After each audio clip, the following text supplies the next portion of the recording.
Keithley Electric is a multifaceted company. We have a commercial, industrial, and residential division, as well as a UL 508 panel shop. Validating these 508 panels for a project requires a multitude of tests.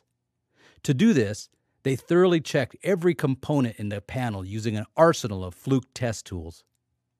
In this application, they need Cat 4 rated tools and, of course, the right personal protective equipment.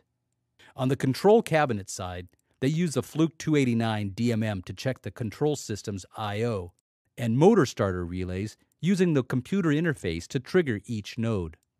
On the motor drive side of the panel, they use a Fluke 435 power quality analyzer to ensure that the drive is not inducing harmonics or transients back to the grid.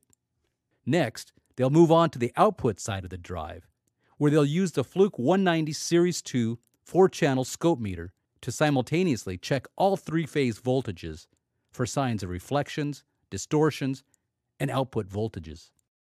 With the fast-sampling, high-resolution Fluke ScopeMeter, Keithley Electric can install and commission the UL 508 panels with absolute confidence.